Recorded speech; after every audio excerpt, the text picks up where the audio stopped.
galera ligada no podcast Bom Dia Tricolor. Muito bom dia, boa tarde e boa noite para você que está escutando. Vamos começando mais um programa e no episódio de hoje a gente vai falar principalmente, é claro, sobre a vitória do São Paulo em cima do Sport por 2-0 no Morumbi, na reta final de Campeonato Brasileiro, que deu, enfim, um respiro mais forte para o São Paulo nessa luta contra o rebaixamento. Ainda não está matematicamente confirmado, mas as chances dele cair diminuíram bastante, porque se a gente lembrar que nenhum time jamais foi rebaixado com 45 pontos no Brasileirão de pontos corridos, isso significa que o São Paulo de fato conseguiu agora basicamente ele encaminhou a permanência dele na Série A. Né? Com mais uma vitória, e eu acho que tira qualquer chance de cair de vez. Mas é bem provável a partir de agora que já não dê para ninguém mais alcançar o São Paulo. Então foi uma vitória bastante importante, muito comemorada, numa noite de Morumbi muito cheio, né? Com público de quase 40 mil pessoas. E assim, né, vamos falar como é que foi o jogo, então. Depois a gente vai falar também como foi a coletiva do Rogério, que teve bastante repercussão. Bom, como é que foi o jogo? O São Paulo fez um primeiro tempo que o time estava muito nervoso. Dava para ver em campo que os jogadores estavam nervosos, estavam tensos. Por exemplo, roubavam uma bola no campo de ataque ou armavam um contra-ataque. E aí, no desespero da correria, erravam o passe, né? Dava um passe muito longo, muito curto, perdia a bola, enfim. O pessoal errando muito a tomada de decisão, nitidamente porque o time estava pressionado. Então foi diferente do início do jogo contra o Atlético Paranaense, em que o São Paulo foi muito bem no início e criou várias oportunidades de gol. Dessa vez o Tricolor demorou para entrar no jogo, assim.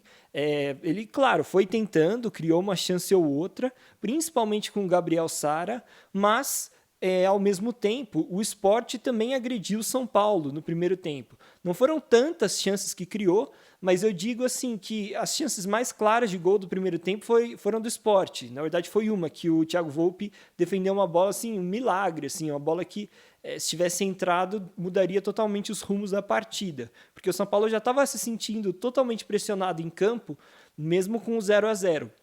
E o Sport vem de uma fase boa, né? Apesar de estar ali embaixo na tabela, desde que chegou o paraguaio para ser o técnico do time, o time do Sport parece que ganhou um fôlego novo, né? Então não está jogando tão mal, não está jogando com tanto peso e o time tem dado trabalho. Então, naquele comecinho de jogo, o São Paulo foi tentando, no primeiro tempo, até vamos dizer assim, número de chances o São Paulo teve mais, mas ao mesmo tempo a chance mais perigosa foi do Sport. E aí, no segundo tempo, entrou o Benítez, e isso acabou mudando a partida, porque o Benítez não é que ele fez uma partida, nossa, excepcional, brilhante, mas ele é um cara que vai bem na bola parada. E aí, logo no início do segundo tempo, teve uma bola parada e o Benítez tocou aquela bola para o Calleri e abriu o placar.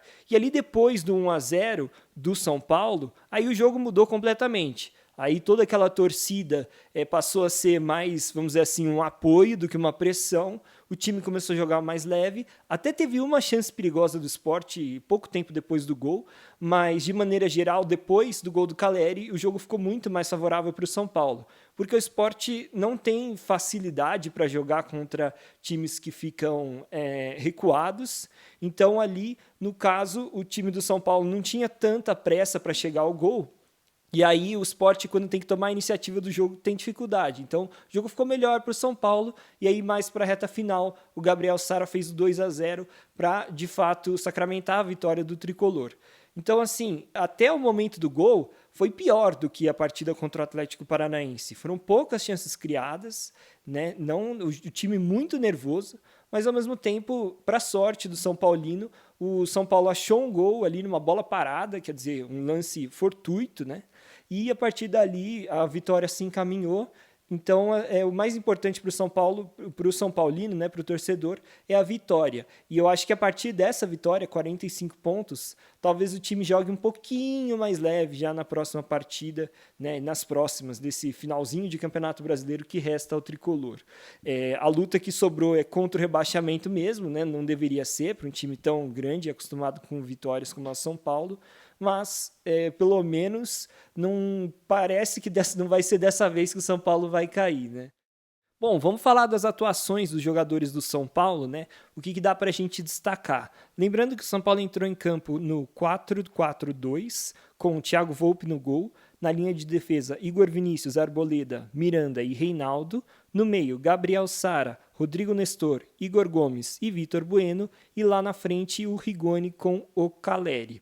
Depois entraram também o Benítez no lugar do Vitor Bueno, isso no intervalo, que ele foi importante para a vitória do São Paulo. Depois também entrou o Gabriel Neves no lugar do Nestor, mais para o final do jogo. E teve ainda ali no meio do segundo tempo a entrada do Marquinhos no lugar do Caleri, que saiu reclamando, pedindo para sair, né? Então a gente não sabe se ele tinha cansado ou se ele sentiu alguma lesão, alguma questão. A gente vai ter que esperar para ver, até agora não tivemos nenhuma informação sobre isso. Bom, mas enfim, como é que foi o time do São Paulo? Cara, é importante a gente falar que o Thiago Volpi fez um milagre ali no comecinho da partida. Caso o São Paulo tivesse tomado aquele gol, a história do jogo seria outra. E depois também teve algumas defesas difíceis que ele fez, né, importantes para o São Paulo garantir ali os 3 pontos. Então, acho que o Thiago Volpi teve momentos ruins no campeonato, mas, cara, esse é um jogo para a gente falar que ele salvou o São Paulo. Na linha de defesa, eu achei que foram bem os 4, basicamente. Não tem muitos destaques assim em relação a Igor Vinícius, Reinaldo, Miranda e Arboleda. Só destacar que o Arboleda, de novo, jogou demais. Aí no meio de campo, que acho que é interessante a gente comentar, porque assim, o Rodrigo Nestor tá jogando muito bem de primeiro volante. E ele fez uma partidaça de novo. Ele saiu no final do jogo, mas porque ele já estava cansado. Acho que o Rogério também quer dar um pouco de rodagem para o Gabriel Neves. Além do placar também já está resolvido, já estava 2-0 ali. O Igor Gomes tem se destacado bastante até na parte da defesa, mais do que no ataque. Então achei que nesse jogo, de novo, ele deixou um pouco a desejar nos lançamentos. Ele tentou fazer vários lançamentos, passes verticais, e errou muitos. Então ele precisa melhorar um pouco isso. Agora, o Gabriel Sara jogou demais de novo.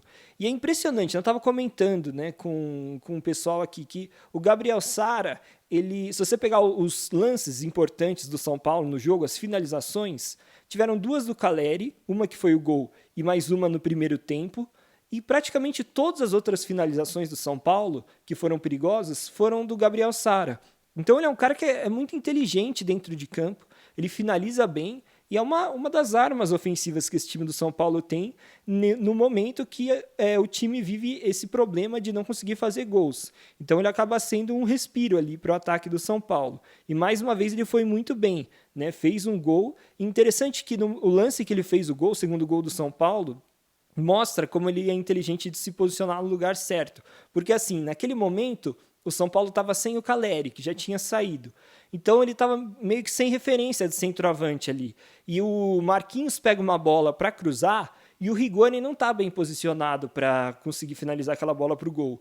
E o Gabriel Sara, esperto, né, ele mesmo sendo meia, ele percebeu que estava faltando alguém ali justamente na posição de finalizador, de centroavante. Então ele se colocou ali no lugar certo, esperou o momento, daí na hora que veio o cruzamento, né, se posicionou direitinho, se livrou da marcação e fez o gol. Então é interessante isso do Gabriel Sara, porque ao mesmo tempo que ele vai bem como meia, criando, né, jogadas às vezes pelas laterais, às vezes ele parece correndo para receber um passe e cruzar a bola na área, ele também é muito inteligente para se posicionar dentro da área também, né, se colocar onde a bola vai chegar para o centroavante finalizar. E também, assim, a percepção, né, a perspicácia dele é interessante, do cara se colocar nessa posição justamente no momento do jogo em que estava sem alguém ali. Não foi exatamente o Rogério que falou para ele, agora você virou centroavante, até porque ele estava atuando mais como meia, volante ainda. Mas ele foi ali porque ele percebeu que naquele momento, né, era o espaço certo para ocupar. Então isso é bem interessante, acho que mostra bastante como o Gabriel Sara é um jogador dinâmico, né? Porque ele dá realmente dinamismo ao jogo, tá em todos os lugares do campo. Ele é versátil, que joga em várias posições, e ele é inteligente, porque ele toma as decisões certas nas jogadas. E tem personalidade também, né? Porque o São Paulo, vivendo esse momento difícil, é um dos caras que está sendo uma das poucas válvulas de escape para o São Paulo conseguir finalizações no gol do adversário. Por outro lado, acho que o pior do meio de campo, de longe, foi o Vitor Bueno, cara realmente, ali no primeiro tempo, ele não recebeu, praticamente não participou do jogo, porque a bola não chegou para ele, mas também porque ele não procurou tanto o jogo. Ele tinha que ter percebido que a situação ali do São Paulo estava difícil, sem conseguir criar chances, e como ele joga como atacante desde que o Crespo chegou, né? Ele virou atacante. Mas ao mesmo tempo ele começou como meia, ele poderia ter se apresentado mais para o jogo, sabe? Seja voltando ali recuando ali pelo lado esquerdo ou mesmo mais pela faixa central do campo. Então o Vitor Bueno realmente nessa partida ele não fez quase nada, a bola nem chegou nele. Então, enfim, e ele também não procurou. E por isso que ele saiu no intervalo já para a entrada do Benítez. E antes da gente entrar no Benítez, que entrou no segundo tempo, só falar do Rigoni e do Caleri. O Rigoni fez uma partida mais ou menos, de novo ele vem abaixo, não está jogando tão bem. E o Caleri estava brigando o tempo todo, tentando, e tem todo o mérito do mundo de ter feito aquele primeiro gol do São Paulo, porque aquele foi o gol que tinha maior pressão, porque o placar estava de 0-0 e o clima era tenso entre os jogadores, para ver que eles estavam tensos, e parece que aquele gol tirou um caminhão de toneladas das costas dos jogadores, porque a partir dali o jogo fluiu muito mais facilmente para o ataque tricolor. Dentre os jogadores que entraram, o que mais fez a diferença foi o Benítez, que foi o cara da bola parada que conseguiu colocar o passe ali preciso para o Caleri abrir o placar. Então ele também teve interferência nesse lance capital do jogo, que foi esse primeiro gol do tricolor. O segundo gol foi importante para dar um alívio também, mas esse primeiro gol foi o que mudou a história do jogo. E no momento que o São Paulo não estava tão bem na partida. E assim, é bom você ter, né, um cara no elenco que tem uma boa bola parada, né? O Benítez já tinha feito aquele gol de falta contra o Fortaleza, que evitou uma derrota do São Paulo, e agora de novo aparecendo na hora da cobrança de bola parada, né, na cobrança de uma falta, para colocar o Caleri em condições de fazer 1-0. Porque assim, né, quando o time está com dificuldade para atacar, a bola parada é uma das armas. E o São Paulo tem poucos bons cobradores de falta, né, ou de bola parada. Teve, assim, de cobrança direta para o gol, o Vitor Bueno e o Gabriel Sara já fizeram gol de falta, mas, assim, principalmente nesses lances de cruzamento, não estou nem falando de finalização para o gol, mas escanteio, falta que você vai cruzar para a área. O São Paulo tem jogado umas bolas muito, muito sem peso, né, e aí fica difícil para o atacante cabecear para o gol. Por exemplo, o Igor Gomes mesmo foi cobrar uma falta pelo São Paulo nesse jogo, ali pertinho do banco de reservas do São Paulo, e ele cobrou uma bola meio balão, a bola chegou sem peso na área do São Paulo. E aí o Rogério Ceni ficou maluco, deu para ouvir no microfone da transmissão ele falando: bate com tudo na bola, tipo, enche o pé e tal. Porque realmente, uma bola mais balão, assim, uma bola mais fraca, é bem mais difícil para o cara que está na área cabecear para o gol, né? Quando a bola vem com uma velocidade boa, venenosa também, que dificulta a defesa dos zagueiros, né, afastarem, fica muito mais fácil de cabecear. Quem normalmente cruza mais forte assim é o Reinaldo, mas ultimamente parece que até ele não tem conseguido fazer esses cruzamentos tão rápidos e precisos. Então foi uma arma importante o São Paulo ter o Benítez, pelo menos para o segundo tempo, nem que seja só para ele cobrar essas bolas paradas, porque, querendo ou não, elas acabam definindo uma partida, como foi o caso desse jogo contra o Sport. E aí, outro jogador que entrou um pouco depois foi o Marquinhos, né, que entrou depois no lugar do Caleri, que cansou ou se machucou, a gente ainda não sabe. E o Marquinhos entrou muito bem, inclusive fez a jogada do segundo gol. Importante ele ter essa assistência também para ganhar mais confiança. E o Marquinhos, assim, tem 18 anos, então ele é muito jovem, é um cara que, até pelo porte físico, parece que ele é mais velho, né, porque ele já é mais encorpadinho e tal, que é muito importante, muito bom para o futebol atual, que é tão físico. Mas ele tem boas jogadas, mas ele não tem sido tão regular quanto outros garotos da base do São Paulo, que é normal, obviamente, porque ele é mais jovem. Então é importante ele ter lances como esse, que o cara faz uma jogada individual e consegue um cruzamento, né, uma assistência para o Sara fazer o gol, porque dá confiança para o garoto, né? Então vamos esperar que ele seja mais utilizado e que ele continue aprimorando o seu jogo. E para finalizar, também entrou o Gabriel Neves. Ele não teve tanto tempo assim de jogo, nem tanta responsabilidade, porque foi no momento ali que o São Paulo já estava vencendo por 2-0. Ele entrou para substituir o Nestor, mas ele entrou muito bem. Eu achei que ele é um cara... Eu gosto bastante do Gabriel Neves. Acho que ele é um cara inteligente, um cara que limpa o jogo, a jogada. A gente fala que o Luciano faz bem isso. O Gabriel Neves também faz bem, sabe? De fazer uma inversão. Ele tem um passe preciso. Então, assim, jogador bem interessante. E, cara, o que acontece, né? O Gabriel Neves tinha ficado de fora do jogo contra o Atlético Paranaense. E eu até estranhei, porque no mesmo dia o próprio Gabriel postou nas redes sociais uma foto dele quando ele foi convocado pela seleção uruguaia. E, bom, deixou entender que ele estava meio insatisfeito por não ter sido nem relacionado para o jogo, né? Mas o São Paulo tem um limite de estrangeiros, ele não está ficando no banco justamente porque na partida passada estava o Orejuela lá à disposição para jogar na lateral direita. Mas dessa vez o Rogério optou por não levar o Orejuela e deixar o Gabriel Neves. E assim, sinceramente, a lateral direita é um problema, de fato, né? Mas o Gabriel Neves eu acho que é um cara mais importante do que o Orejuela, porque o Orejuela não é fantástico. Então, como o Gabriel Neves é um jogador bom para atuar ali no meio, eu acho que mais vale você deixar de fora o Orejuela, aí deixa Igor Vinícius, e aí, se ele se machucar, alguma coisa assim, improvisa, né? Nem que seja, sei lá, o Igor Gomes ou o Diego Costa, alguém ali na lateral direita. E porque, assim, por enquanto, para mim, nessa questão aí de limite de estrangeiros, eu acho que é um pecado você deixar de fora o Gabriel Neves. Para mim, ele é um cara que está jogando bem, que é importante, e que eu acho que pode ser importante para o São Paulo, porque um dos problemas dessa equipe que eu vejo, dos pontos fracos, vamos dizer assim, é o fato de só ter garoto para jogar no meio de campo. Se você for pensar, quem que é meio de campo do São Paulo? Você tem... se você considerar que o Benítez é um cara, né, um pouco mais experiente, você tem o Benítez, o Gabriel Neves, tem o William, que não joga nunca, e aí tem um monte de jogador que é garoto. Gabriel Sara, Nestor, Lisiero. E esses caras sentem a pressão, são mais jovens, enfim, têm menos experiência. Então é importante ter um cara um pouco mais experiente ali no meio. E eu acho que o Rogério está certo.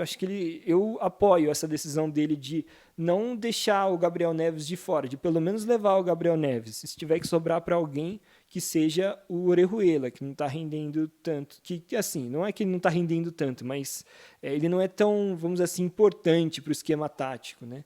Não é tão melhor que o Igor Vinícius assim. Bom, galera, vamos passar agora para a entrevista coletiva do técnico Rogério Ceni após o jogo. A entrevista foi curtinha, mas o Rogério deu declarações bem interessantes. Rogério, boa noite. Por favor, gostaria que você falasse da importância de Gabriel Sara para o desenvolvimento do seu time. Quais as características dele que mais te agradam?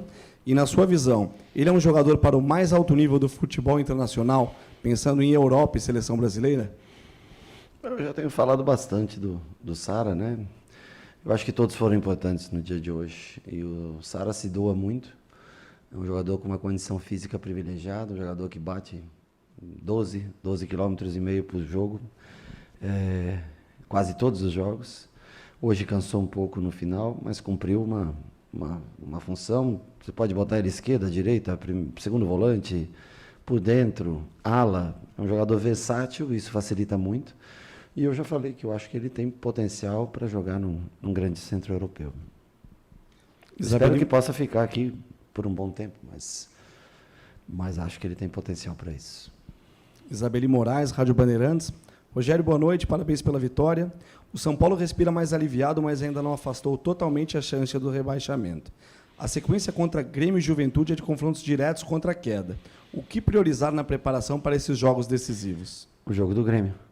É o próximo jogo. É um adversário que vai jogar todas as fichas contra nós pela derrota que sofreu contra o Bahia. Então nós vamos ter que recuperar. Agora nós temos um dia a mais, né? Pode ser muito importante para a gente, né? Ter o domingo agora como folga e começar a preparação na segunda-feira.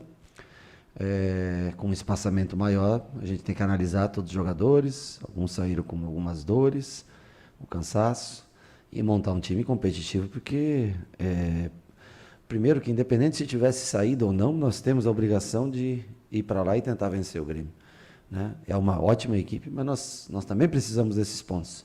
Então, eu não me preocupo com os 3 próximos jogos, eu me preocupo única e exclusivamente com o Grêmio, com o próximo jogo. Priscila Senhorães, TNT Esportes. Rogério, hoje novamente o Benítez entrou e foi importante para a sua equipe. Um dia desses eu te perguntei sobre a importância da permanência do Arboleda. Hoje gostaria que você falasse sobre o Benítez. Você conta com ele em 2022? Então, se tivermos condições financeiras para trazer ele, eu acho que ele é um jogador talentoso. Joga numa função bem específica, mas ele tem bastante talento. Se ele se entregar mais fisicamente no dia a dia, cada vez mais, eu acho que ele tem condições de ganhar mais minutos. Eu prefiro pôr ele no segundo tempo, onde o adversário já está um pouco mais cansado, e aí ele consegue até render mais, né, nesse momento do jogo. Ele ganhou 45 minutos do último jogo, foi bem, empatamos. Hoje ele entrou 45 minutos, também jogou com a bola, jogou bem, nós conseguimos a vitória. Aí é uma questão que quem conquista o espaço é no dia a dia. Mas, repito, um time joga para frente e para trás, para frente e para trás. Hoje em dia não existe jogador que não colabore na parte defensiva. Quando ele colabora, quando ele está ajudando, o talento individual, a parte técnica, todos nós sabemos que ele tem. Lógico que pode começar o próximo jogo, pode entrar novamente no segundo tempo. Depende do que ele entregar durante a semana. Eu avalio um atleta pelo que ele me entrega no dia a dia. Se ele me entregar no dia a dia, ele conquista o seu espaço. A não ser que tenham dois jogadores para uma posição muito específica, você às vezes fica indeciso. Aí você faz uma opção. Mas o que conta para mim não são só esses 45 minutos, é no dia a dia o que ele mostra. Giovanni Chacon, Rádio Jovem Pan. Rogério, na última coletiva você deu uma declaração forte sobre o futuro do São Paulo. Vindo de alguém que conhece, certamente ama demais o clube, eu gostaria de saber o que você já planeja ou tenta ajudar nessa mudança, mesmo não sendo da parte política do time. Eu não gosto de falar sobre isso, porque eu não sou diretor, não sou conselheiro, não sou presidente. Eu só digo que a dívida que o São Paulo atingiu, ela é muito grande. É difícil de você conseguir pagar essa dívida. E você tem 2 alternativas. Ou você reduz sua folha de pagamento e faz um time mais simples, que vai tentar participar de competições e sem condições de vencê-la, mas tentar se manter e vai tentando diminuir essa dívida. Ou, como outras equipes já conseguiram, investidores que banquem um time e que de alguma maneira a gente faça algumas trocas, coisas assim, para que a gente possa criar um time competitivo. Eu te cito o exemplo do Atlético Mineiro, que está colhendo os frutos agora, deve, né, tem grandes possibilidades de ser o campeão brasileiro.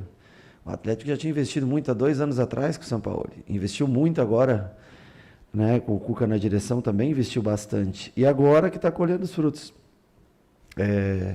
Tem que ver em que pesa enquanto se a gente tem alguém que possa ajudar o clube nesse momento difícil, porque a dívida é grande, a folha de pagamento ela é altíssima, e aí fica difícil, né?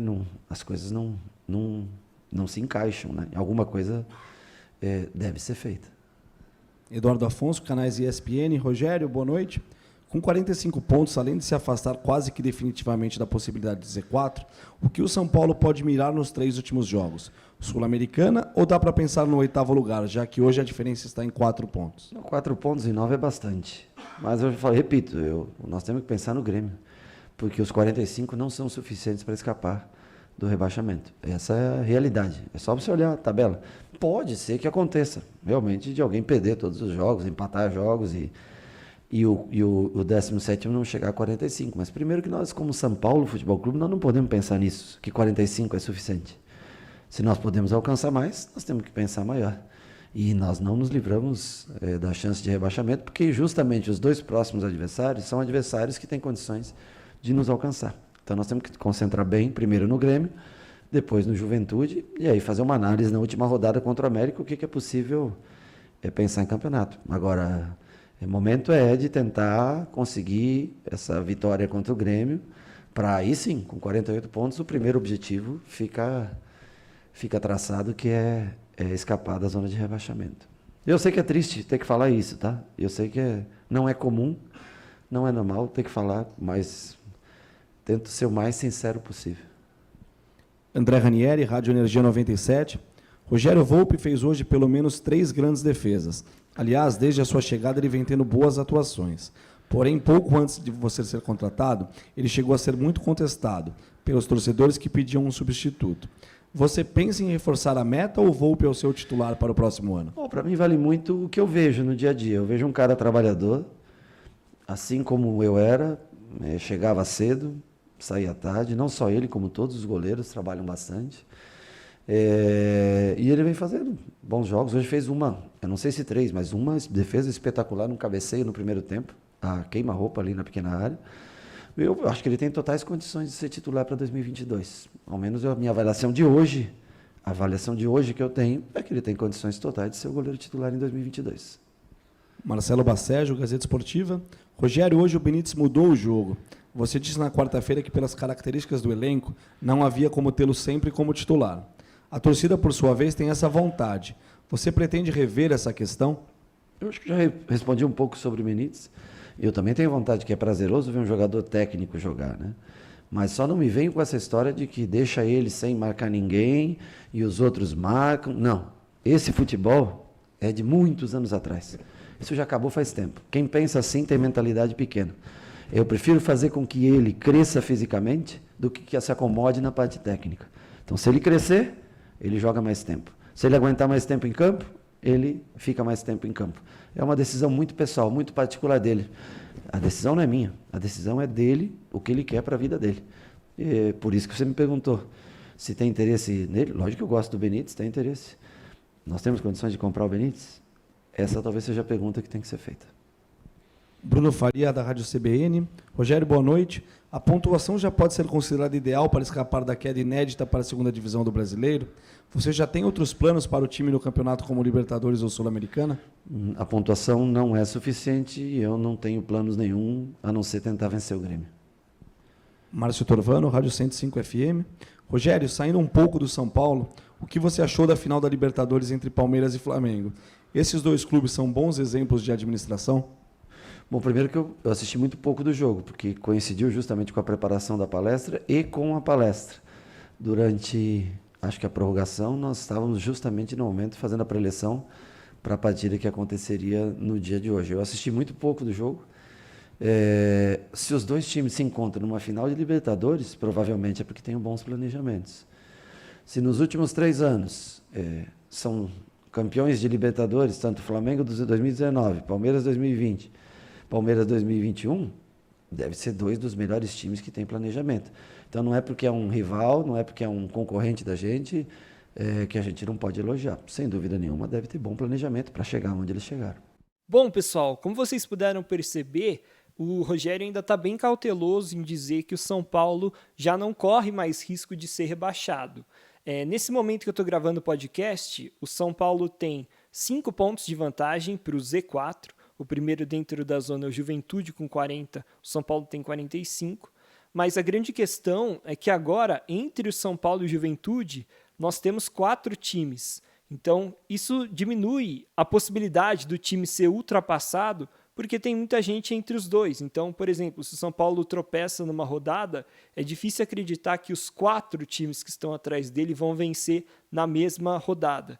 Até porque tem algumas das rodadas que faltam, esses times jogam entre si. Eu sei que o Cuiabá ainda joga contra o Atlético Goianiense, então não daria para os dois vencerem na mesma rodada. Enfim, essa situação do São Paulo olhando para baixo. Olhando para cima, que o repórter perguntou ali na entrevista coletiva, o São Paulo, para chegar até a 8ª colocação, teria que ganhar mais 4 pontos nesse momento, porque o Ceará tem 49, ele é o 8º colocado, abrindo o G8. Agora, se o Atlético Mineiro ganhar a final da Copa do Brasil, esse G8 vira G9, e aí o São Paulo estaria a apenas 3 pontos da zona de classificação para a Libertadores. Então, assim, é possível, mas nesse momento, dadas as circunstâncias, de fato, é melhor a gente focar, né, no jogo a jogo, até porque, mesmo se ele ganhar, tem times também, entre o São Paulo e o 9º colocado, tem 2 times. Então, teria que contar também com tropeços de outras equipes. A situação não é tão simples assim. A próxima partida do São Paulo vai ser contra o Grêmio, fora de casa, na quinta-feira, dia 2 de dezembro, jogo que vai ser às 8 horas da noite e com transmissão exclusiva do Premier. Jogo bem difícil, eu não sei se o São Paulo consegue vencer não. O Grêmio não tem jogado mal, apesar de ter perdido a última partida para o Bahia, ele ainda tem chances matemáticas de sair da zona de rebaixamento, né, e não ser rebaixado. Então, ainda tem uma motivação lá para os jogadores tentarem ao máximo. E pelo lado do São Paulo, eu temo por um possível relaxamento depois desse jogo contra o Sport, já que o time alcançou os 45 pontos. Mas, de qualquer forma, vamos esperar para ver como vai ser o time. A única questão que fica aí na dúvida é se o Luan vai estar recuperado ou não para essa partida. É que a lesão do Luan é bem grave, né? É bem rara também, além de ser grave. E ele já começou a treinar no campo, mas ainda não deram um sinal verde para ele poder jogar partidas em si. Mas a gente vai avaliar nos próximos dias para ver se ele vai ter condição de atuar pelo time do São Paulo. Bom, galera, eram essas todas as informações que eu queria falar para vocês no episódio de hoje. Muito obrigado por escutarem até aqui. Não se esqueçam de seguir o podcast Bom Dia Tricolor no seu agregador de podcast e também no YouTube. Procura lá, podcast Bom Dia Tricolor, é fácil de achar. Ou então entra no nosso Instagram, que é @BomDiaTricolor, que lá tem um link para você acessar, seja no podcast, né, ou no YouTube. Muito obrigado por escutarem, galera, e até a próxima.